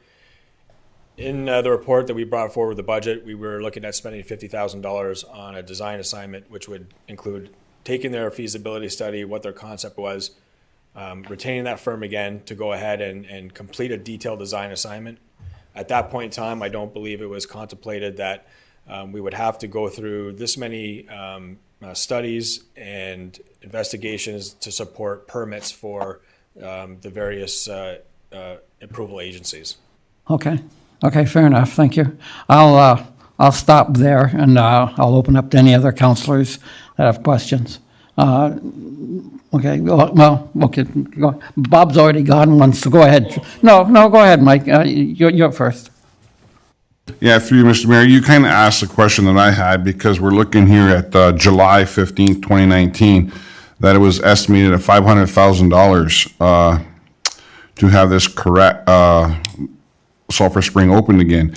Now, from the way I see it, at minimum, we're going to be at $550,000 plus the $129,878 plus the $15,000 for the additional geotechnical work. So that brings us up to about $695,000 plus what we paid Water's Edge already. Is that correct? Am I correct that this can be close to $1 million? Through you, Mr. Mayor, those are correct numbers. We had a $30,000, I think, some odd dollar assignment with another firm to complete work for us. We've budgeted for construction, which, based on the concepts that were provided, are feasible. I'm not 100% sure that the actual construction cost will fit within that $500,000 budget envelope with respect to the undertakings that will come forward with this new design consultant. Yeah, through you, Mr. Mayor, like this is going to be close to $1 million the way I'm seeing it. And before we go further in approving another $130,000, I would like to see exactly a breakdown and what it's going to cost us to do this with all the permits, the work, everything. Because right now we approved 2019, we approved increase by $300,000 in 2020. But I think next year, 2021, you're going to need another $500,000. Am I correct in saying that? Through you, Mr. Mayor, this is a process, so we won't be able to price out what it's going to cost until we go through the steps of this process to determine what the most feasible solution is. We could be reconstructing both sites. We could be reconstructing one. So at this point in time, it's very difficult for me to give you a definite estimate on what the project's going to cost when we haven't gone through the environmental phase of it. and determining what the preferred solution would be. Through you, Mr. Mayor, is there a possibility, I mean, I might be like way out of line here, but like as a design and build, like I know in the industry that I'm in, people will come, they'll ask for what they want, we design it, we recommend it to them and go. Is there something like that, like maybe a possible like Rankin or a construction company like that that deals with bridges and roadways and everything else and be able to do it all in one package? I don't know if I'm way out of line, but just looking at cost savings. Through you, Mr. Mayor, design build is it's a good tool. I've been involved on both sides of the coin on that, working with contractors and working with as owners. Design build projects are usually very well received when there's a lot of room for the contractor to apply ingenuity into the project. I'm not saying that this project would not qualify for that. There may be some definitely good ideas that come out of a contracting into things. One of my concerns would be the fact that you're dealing with very sensitive lands, and you're dealing with a lot of approval agencies, which ultimately are going to be having to deal with the town on that. So to have a design build project where you're relying on the contractor to come forward and put all the permits in place, complete all the studies, the natural heritage study. Like the natural heritage study, for instance, it's an assignment, and in this particular assignment, they've got a budget of over $30,000 for that particular study, which goes in and looks at the whole creek in the area of where we're doing the construction, looks at all the species at risk, and all the wildlife, the natural vegetation, and come back with a very extensive report on what needs to be protected and how to protect it. And just for instance, if that field work is done between May and June when the vegetation is out and the wildlife's out, so there's timelines on when these studies can be completed as well. My feeling is that a design build would not be the best solution in this particular case, in this particular project. That we stick with my preference would be to stick with traditional design bid build. Yeah, through you, Mr. Mayor, thanks for that answer. The only thing I have a problem with is in report to council on July 15, 2019, report 2019-0031, staff recommended with the rehabilitation of both sides and restoring the roadway to its original condition. And the cost to complete the rehabilitation work on both sites was estimated at $500,000. Can you tell me how much we paid Water's Edge to date? And they're the ones that gave us that report. I'm just saying, we were budgeting on $500,000 to get this road open for the residents out there, the people on Sulphur Springs. But really now, when I'm adding it all up, I believe we're going to be close to $1 million, and that's like 100% over the budget. If we wouldn't have gave you direction at that time to look at keeping the road closed, do you think we could have still proceeded with that $500,000 and just using Water's Edge? Through you, Mr. Mayor, if we at that time were given the go-ahead to start the reconstruction at both sites, we would have gone out for an RFP for a detailed design assignment, and Water's Edge may have been the successful proponent on that. But we would have had to do a detailed design assignment, including tender document preparation. When we send out those documents, we always put in there approval agencies, and the consultant would be required to come back and assist the town in getting those permits. At that point in time, we would have got pricing back, which would have reflected the amount to do the detailed design as well as have the permits in place. And when we went out for the RFP for this particular assignment, they did contact the review agencies and the approval agencies, and this is what they're telling them that they're requiring as part of the permit process. So we would have gone back put an assignment out to proponents to submit on a design assignment, which would have included going through the process of getting the permits, and these costs would have been reflected through their pricing. So basically, the 500,000 doesn't include it. When it says to complete the work, that doesn't include your studies, your design, and everything else like that. Because right now, I still say we got $550,000 for the repair, the 129,878 that we're asking for that. The other 15,000, that's 700,000. How much did we pay Water's Edge to date? Can you tell me that?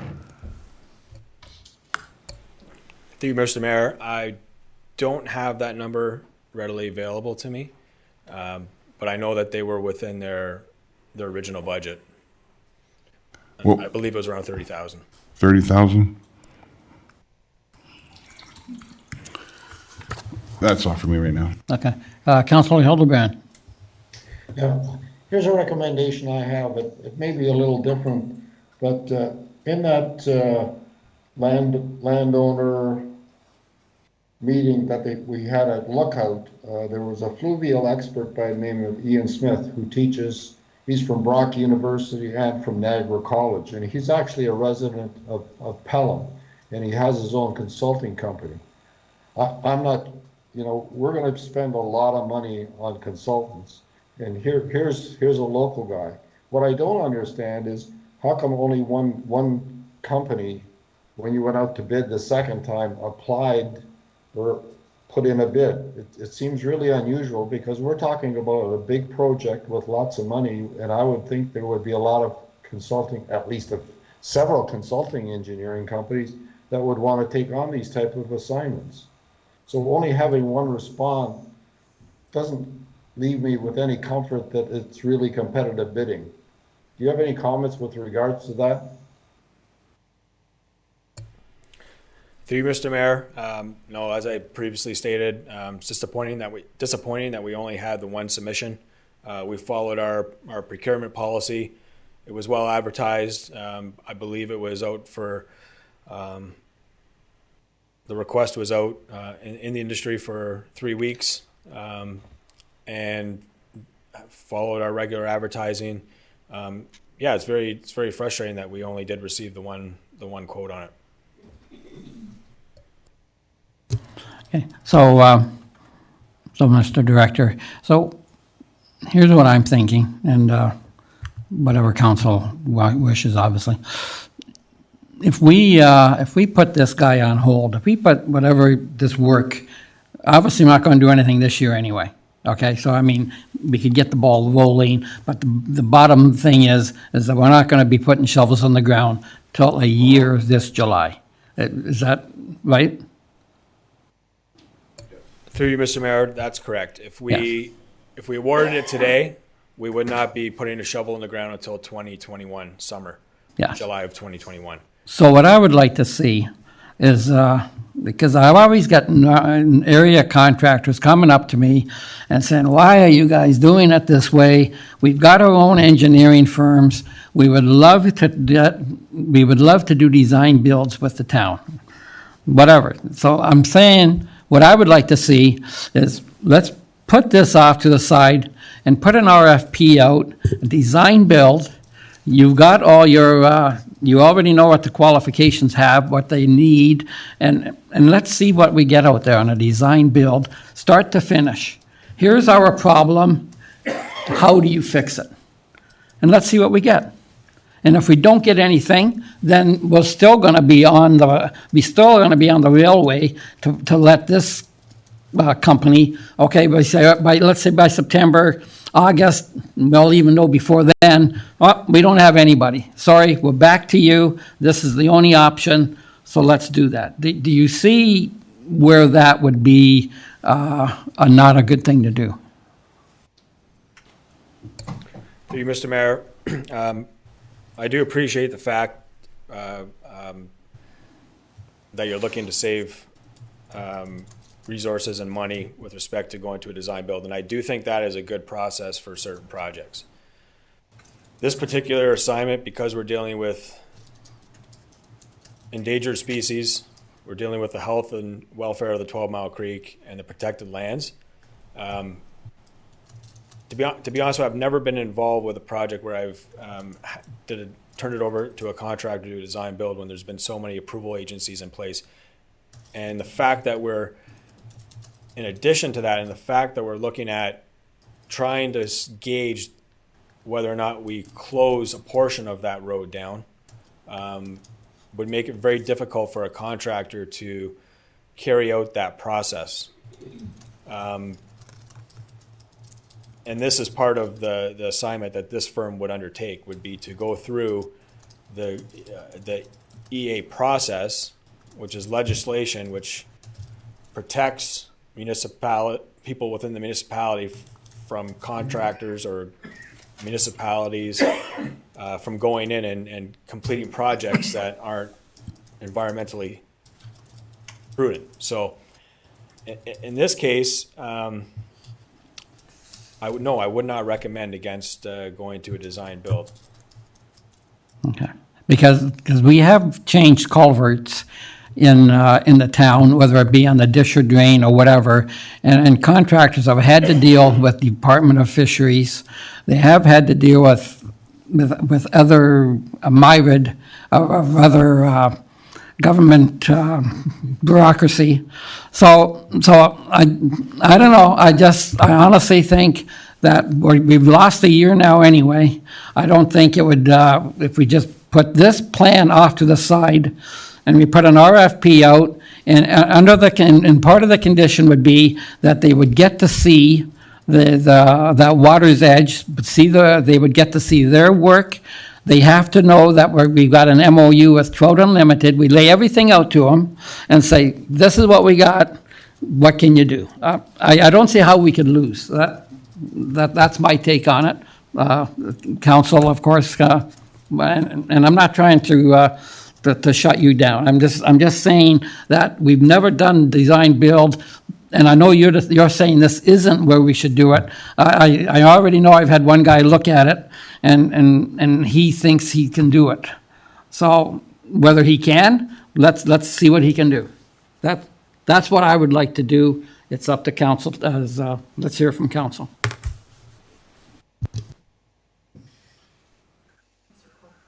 Council Court. Yeah, through you, Mr. Mayor, to the director. By delaying it, are we causing more grief to us, or is there going to be more decay on that road?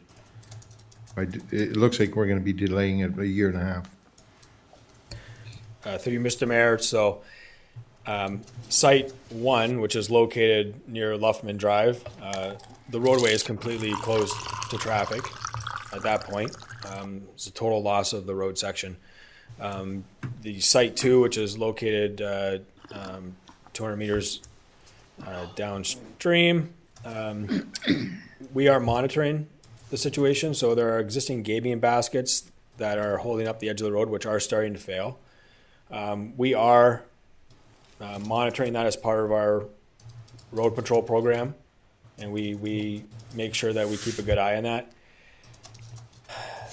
If the project is delayed, and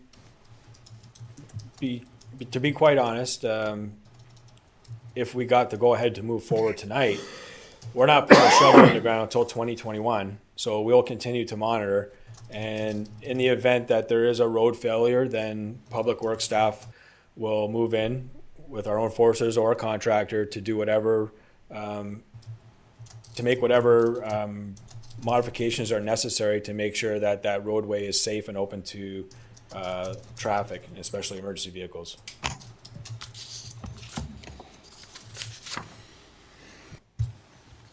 Okay, so as I see it, if we vote on this and we give the go-ahead, then we spend $128,000 and we stay the course. If we vote this down and then possibly someone puts a motion to go design build, is that how we would do that, Madam Clerk, or how if we wanted to put everything to a vote? Once the motion has been voted, the motion is closed. So rather than that, it would be better for council to entertain a motion now to refer this back before, when you vote on this, it's either carried or defeated. I see. So the motion on the floor is this. It would need a motion to refer back to an RFP process for design build. Okay, and I can't do a motion. I can't do a motion. In committee, you can. In committee, you can. Okay, Councilor Trophy. Yeah, the only thing I'm really concerned about here, we do need to get this road opened up for the residents down there in all of Pelham, right? We have approved $550,000 in the budget between 2019 and 2020. If we say yes to spending the $130,000 tonight, we have to also commit to allowing approximately another $400,000 next year. I think this is going to be, the way it's coming out, it's going to be close to $1 million. If we're not prepared to allow $400,000 in the 2021 budget, then this $130,000 tonight is absolutely wasted. So that's the question we have to ask here. And that's my big concern. Spend 130, then you got to have to go ahead next year, right? And through to the director of Public Works, do you see that this is going to be close to $1 million when we're all said and done?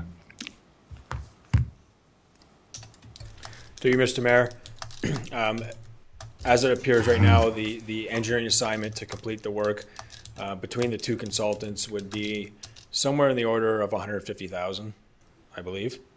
With respect to the proposal that's on their table now for $500,000 for construction, I don't think that that's an unrealistic estimate to complete both sites. I know this consultant has some other ideas, which might be more beneficial and make it easier to stage the construction work, which is also a consideration. But without going through the process and vetting through that design again, I would be reluctant to give a number. I do think you're probably less than $1 million, more than what we budgeted currently. I appreciate that answer and I understand that, but the thing here is what you see. We can approve $130,000 tonight, but you need to be prepared to approve $350,000 to $400,000 for 2021 to finish the work. If you don't approve it next year, then this work is all wasted. So I think what Mayor Junkin is suggesting, it wouldn't hurt anything. It's only going to delay us by maybe a month and a half, 2 months by the time this RFP process goes out, 2 months at the most, and let's see where we can come in. I don't know about the rest of the council, but going forward next year, I want to see if we can reduce taxes, not just keep putting them up and putting them up. We just $500,000 here, $300,000 here. I was hoping that we were going to finish this project, open up Sulphur Springs for the $550,000 that we put aside for it, and move on. Any other comments? Councilor Hildebrand. I agree with Councillor Chopey's recommendation and the mayor's recommendation. But the fact is, we do have a local expert. I mean, this guy, Ian Smith, has his own consulting company. He is a resident in the area. And at this meeting, he was well received and well respected by all the agencies that were there. So I'm not sure what his costs or what his fees were. I did talk to him afterwards and discussed the situation we were in. And he was well aware of the situation and all the ramifications. But I agree, we need to do something because I'm not prepared to spend another $400,000 on top of where we are to finish this. I know we have to get it fixed, but we have to do it as economically as we possibly can and responsibly. Thank you. Thank you, Councilor. Councilor Hahn. Through the mayor, so this question is to Director of Public Works. So I recognize, and you had mentioned that it's endangered species we're dealing with, sensitive lands. I know in 2019 I asked this question. Yes, we would look into it. Just wondering, did we look into ministries, commissions, and associations to see if there's any funding or assistance with this type of, for studies and reconstruction? Because again, endangered species, sensitive lands, there's a lot of groups, organizations, and of course ministries that are very keen on ensuring these types of projects are done properly. Have we looked into this at all since 2019 when we said we were going to? Mr. Mayor, we haven't specifically looked at grant funding for this particular project. That's just a question. Actually, I beg to differ on that because Brian Green from from Trout Unlimited. When we met in my office, he was going to search the internet and government agencies to see if there was going to be any grants on this project.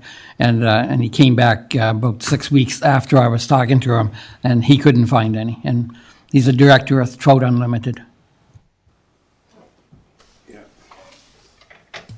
Maybe another good answer is that, you know, we've applied for the green grant. We put forward what we thought was our best foot. We haven't heard back from the province yet, but we're hoping to get the better part of $2 million on another project. So it's hard to look at it in a straight line. If you've got $2 million for another project somewhere over there, yeah, you didn't get it for this one, but you got money to subsidize another project entirely. We're only entitled to so much based on our population. So your instruction was good, Councillor Hahn. It is true, Trout Unlimited tried to look for specific stuff, and then when the green grants came around and we put this through council, ultimately we had a higher priority and we aimed for that. So I don't want to say it's all a shell game. It's not.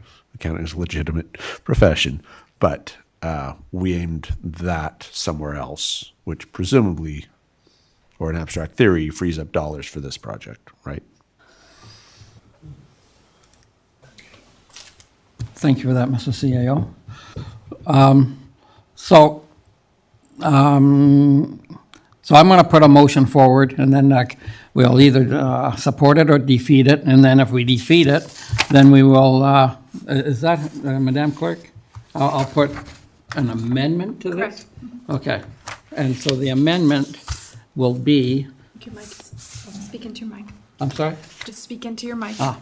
So the amendment would be something that along the lines, we will shelve this project, I'll shelve this avenue, whatever word you want to use on that, for no more than 4 months, 3 months, and in the meantime, send out an RFP on a design build, and see if we get any contractors, businesses that would be willing to take on the project going forward.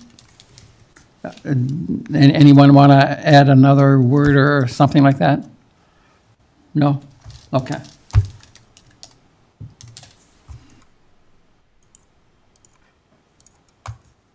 If you could read that back after you've done your magic, please. I don't know if it's magic, but.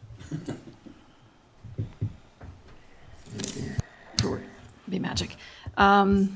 So there is an amendment that the project be placed on hold for a 4-month period and that staff be directed to put requests for proposals out for a design build project to seek interest for this initiative. Anyone want to do any, so everyone know what we're voting on? Anyone want to make an addition? Councilor Trophy? Yeah, maybe 3 months, just in case we can, this doesn't turn out to be a better option, then we can go with the other consultant there and give them a little bit more time to have everything ready for shovel in the ground next year. I guess the question is, not knowing how long it takes this RFP process, when do you see that you could get this out into the market? Through you, Mr. Mayor. Through you, Mr. Mayor. Given the current situation, we can look at getting an RFP together. I'm not sure what that entirely looks like right now with respect to how we spec the RFP out because of the agencies that will be involved and the public consultation piece of it and how we would move forward with that. So my guess is we could probably get it'll probably take us a couple months to get a document together to put it on into the industry. One of the concerns is that based on the RFP that we already had submitted, in their work plan, a lot of the natural heritage studies are completed during better weathered months. So if we lose out on that this year, that means they're doing that next year, and that means we're constructing in 2022. So we need to be mindful that there are studies that are going to need to be completed. And I'm sorry, I don't have the exact time frame. that's fine. In their work plan, they were going to complete a lot of these natural heritage studies and in May and June. Now, whether they can do that in July and August, September, I don't have that information available right now. Yeah. Well, I think what council has to ask itself is I think there's, see, I'm going to disagree with the director. I think there's some huge savings here, and there is other people in the community that maybe.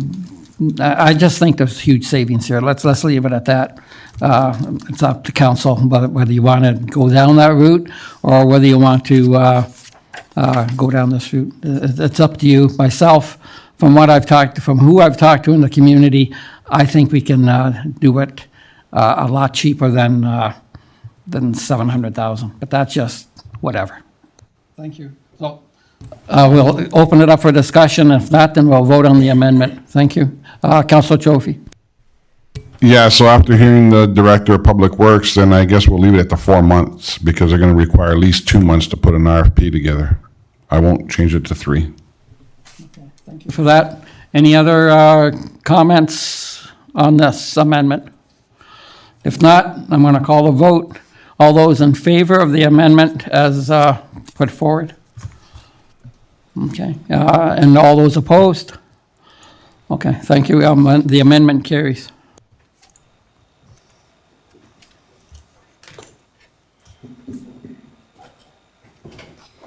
So now just vote on the motion as amended, so you still receive the report, but that it's referred back as amended. So council, now we have to vote on the committee, recommend the council, the committee of the whole receive report number 2020-0024 for information, and then it would be with the amendment after that. So all those in favor? Okay. And all those opposed? Motion carries as amended. Thank you. Motion put forward by Councillor Wink. That committee received report number 2020-0037, recreation, and recommend to council that the clerk be authorized to make application for a special occasion permit for Pelham Summerfest on Thursday, July 16th, 2020, Friday, July 17th, 2020, Saturday, July 18th, 2020, and Sunday, July 19th, 2020, and that the mayor and clerk be authorized to enter into agreements with the 5 licensed establishments located within the Summerfest festival area that have requested they be included in the festival's licensing pursuant to the town's application for a special occasion permit. Those establishments being Root and Bone, 1856 Social, operating as Hillfire, SMK, and Barbecue, the Butcher and Banker Fonthill, Came and Kettle Beer Works, and Gelato Village, and that the town of Pelham offer no objection to the request from Root and Bone, 1856 Social, the Butcher and Banker Fonthill, and Gelato Village for their respective applications for a temporary extension to their existing liquor sales license from the Alcohol and Gaming Commission of Ontario during Pelham Summerfest, subject to the following condition: that the selling and serving of liquor to the approved outdoor area shall occur only between the hours of 4 p.m. and 11 p.m. on Friday, July 17th, 2020. All patios must be cleared of patrons by 12 midnight, and between 11 a.m. and midnight on Saturday, July 18th, 2020, and the outdoor area shall be cleared of patrons by 1 a.m. on Sunday, July 19th, 2020, that council authorize a variance to the Town of Pelham bylaw number 3130, 2010, being a bylaw to regulate and control noise for the purpose of facilitating the Summerfest musical venues being conducted as part of the event from 4 p.m. Friday, July 17th, 2020, until 1 a.m. on Sunday, July 19th, 2019. Right? July 19th, 2020, I would imagine. And that council authorized the following road closures. Pelham Town Square from the rear entrance to the Fonthill Plaza to 60 meters west from 4 o'clock Thursday p.m., July 16th, 2020, to 10 p.m. of the same day. Pelham Town Square entrance off Pelham Street from 7 a.m. Friday, July 17th, 2020, to noon, Monday, July 20th, 2020. Pelham Street from Regional Road number 20, Highway 20, to the south property line of 1419 Pelham Street from 7 a.m. Friday, July 17th, 2020, to 12 p.m. on Sunday, July 19th, 2020, and Pelham Street from the south property line of 1419 Pelham Street to College Street from 7 a.m. Saturday, July 18th, 2020, to 6 p.m. on the same day. Pelham Town Square from 150 meters west of Station Street to its termination at the Fonthill Plaza entrance from 7 a.m. Sunday, July 19th, 2020, to 5 p.m. of the same day. Ooh, my reading is done. Any comments or questions on this? Sorry, on this motion? Not seeing any. Call the vote. All those in favor? All those opposed? Motion carries. Yeah, really. Yes.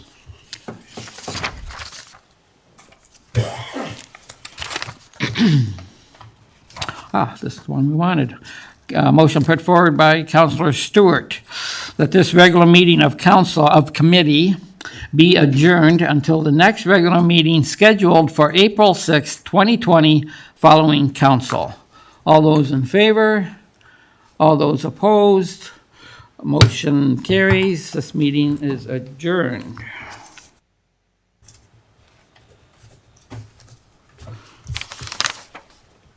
Except now...